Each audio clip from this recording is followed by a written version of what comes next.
আজকে high voltage RG Kar মামলার রায় ঘোষণা। সকলের নজর রয়েছে শিয়ালদহ আদালতে। আপনারা সকলে জানেন আরজি করে তরুণী চিকিৎসককে ধর্ষণ করে যে খুনের ঘটনা, সেই ঘটনায় সারা দেশ তোলপাড় হয়। 8 থেকে 80 সেলিব্রিটি থেকে শুরু করে শ্রমজীবী সকলেই রাস্তায় নামে, চরম প্রতিবাদ হয় চিকিৎসকদের পক্ষ থেকে। সেই মামলার আজকে রায় ঘোষণা হতে চলেছে।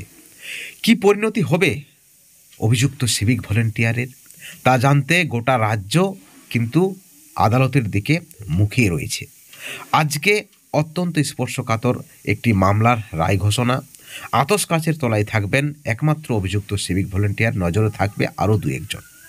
এবং আজকে যিনি রায় দেবেন, যে বিচারক অনির্বাণ দাস, সেই বিচারক এর আগে আর কি রায় দিয়েছে। অত্যন্ত বিচক্ষণ এই বিচারক, একাধিক মামলায় তিনি রায় দিয়েছেন, মৃত্যুদণ্ডও তিনি দিয়েছেন। বন্ধুগণ, কি হবে? টান উত্তেজনা রয়েছে।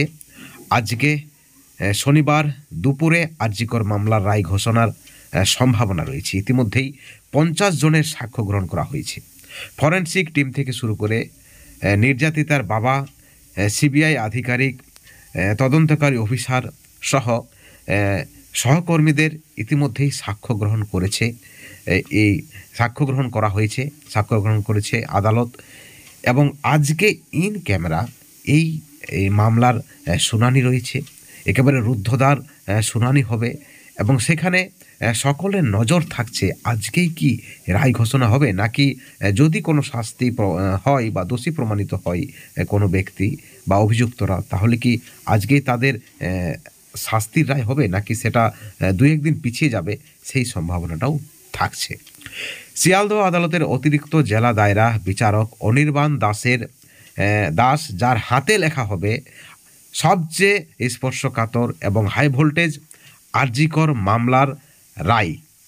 দেশে বিদেশে এই মামলা সাড়া জাগিয়েছে। আপনারা সকলে জানেন এই মামলার দিকে তাকিয়ে আছে শুধু দেশ নয়, দেশের বাইরেও অনেকেই। রায় তো বটে, বিচারক দাসের বিচারে দোষী প্রমাণিত হলে শাস্তিও পেতে পারেন অভিযুক্তরা।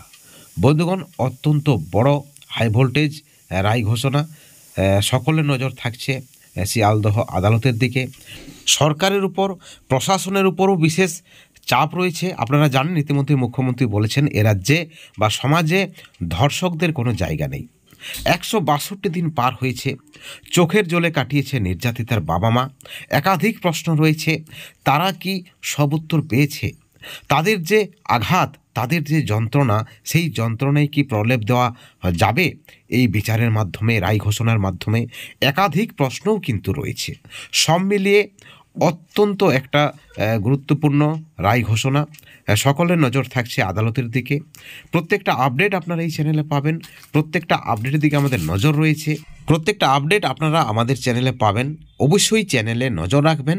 সবশেষে একটাই কথা বলবো, ভালো থাকবেন, সুস্থ থাকবেন, কিন্তু কোনো ধরনের হিংসা থেকে, দুর্নীতি থেকে দূরে থাকবেন। Thank you so much.